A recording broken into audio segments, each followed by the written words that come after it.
Kalau tadi kita melihat dari sisi pelaku, sekarang kita melihat dari sisi korban. Nah, Mbak Zoya, untuk dari sisi korban, ketika menjadi korban pelecehan atau juga mungkin penyimpangan seperti ini, apa yang bisa berubah mungkin dari perilaku, trauma atau bagaimana?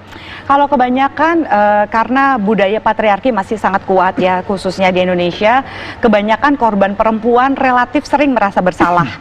Jadi mereka sering merasa bahwa ada sesuatu dalam diri mereka yang menarik terjadinya pelecehan seksual pada diri mereka. Nah, diyakinkan oleh dengan banyak orang yang sering blaming the victims gitu ya, sehingga banyak sekali korban tidak mau melapor. Baik mereka yang urusannya pelecehan seksual ringan, apalagi pemerkosaan. Jadi kemungkinan karena gini loh, makin banyak orang yang percaya bahwa hanya perempuan baik-baik yang tidak diperkosa gitu. Itu tidak menguntungkan perempuan sama sekali.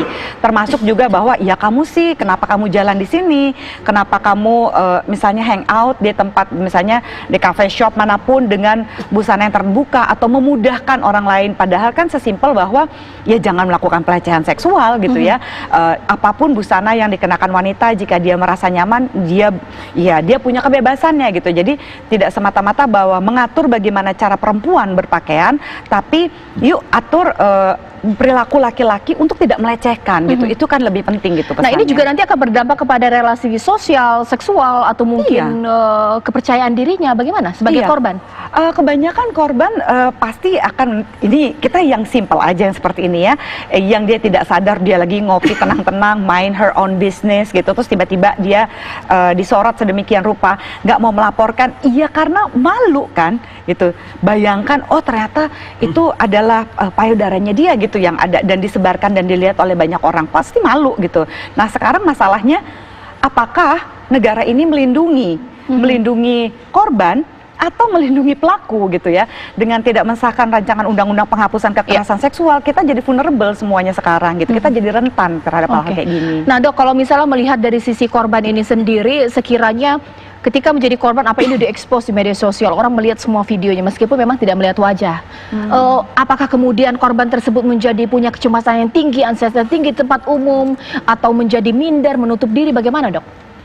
Jadi ya kalau saya berhadapan dengan korban itu, kita harus memberikan informasi bahwa kejadian seperti itu mungkin bisa 1 di antara 1000 orang bisa terjadi seperti itu. Dan terapinya tentu individual, bahwa malah justru dibalik bahwa jangan-jangan Anda ini memang cantik, Anda itu seksi, maka orang itu senang melihat Anda. Jadi dalam satu terapi tentu sifatnya individual ya, bagaimana kita bisa mengubah sesuatu kerugian itu menjadi manfaat, atau sesuatu luka itu menjadi suatu yang bisa menyembuhkan. Tentu bisa berbeda-beda tiap orang, tapi pada dasarnya bahwa kita harus sampaikan seperti ini kejadian yang jarang, dan mungkin juga akan menyampaikan bahwa lain kali hati-hati kalau di tempat mungkin toilet umum atau di tempat yang terbuka, bahwa suatu saat barangkali zaman sekarang ini teknologi tinggi, bisa dengan orang memvideokan, memfoto di suatu tempat toilet umum misalnya seperti itu. Mungkin itu kita bisa menginformasikan untuk lebih berhati-hati. Tapi pada dasarnya bahwa kita juga harus sampaikan bahwa kalau orang dengan keisengan seperti ini, apa mungkin dalam suatu gangguan itu sebenarnya kasusnya sangat jarang. Oke, nah ini Mbak Zoya, bahwa ini kan hanya satu wajah dari bentuk pelecehan sosial juga penyimpangan, tapi kan sebenarnya banyak kasus-kasus lain yang sebenarnya kita temui di tempat umum, sering dilakukan, tapi masyarakat menganggapnya biasa saja, keisengan saja. Ini bagaimana melihatnya? Apa saja mungkin sering ditemukan? Yang banyak sering ditemukan pelecehan seksual di tempat umum, seperti beberapa waktu lalu, misalnya kalau masih pada ingat tentang pelemparan sperma, ya kan, terus lalu berapa banyak yang menaik kendaraan umum lalu bertemu dengan mereka yang fruiterism misalnya, yang melakukan pelecehan seksual dengan misalnya menggesekkan kelaminnya di saat tempat ramai atau saat berdesakan dan sebagainya. Justru sebenarnya saya agak lega, sekali lagi saya agak lega gitu dengan keadaan social distancing, karena social distancing dengan menjaga jarak kita jadi relatif aman terhadap pelecehan seksual dan sebagainya. Tapi ini kan tidak cukup ya, masa dalam keadaan darurat seperti berapa lama sih kita akan social distancing gitu ya. Saya sih lebih sangat-sangat berharap ini menjadi perhatian khusus ya. Saya rasa ini bukan sebuah kebetulan pada saat penghapusan rancangan undang-undang penghapusan kekerasan seksual ditarik lalu terjadi seperti ini. Nah bayangkan si pelaku gitu ya, yang melakukan ini terus bebas, berarti dia kan akan merasa, oh ya udah, berarti Bisa kalau saya meningkat tidak perilakunya? bisa eskalasi Pertama kan? mengintip, besok memegang, besoknya lagi meremas, mungkin nggak? Itu mungkin banget, Wow. mungkin sekali gitu, mungkin sekali terjadi eskalasi demikian karena dia merasa ya tidak ada efek jerah, toh ketika saya melakukan ya saya nggak dihukum gitu ya, dihukum malah yang merekam karena ada undang-undang ITE.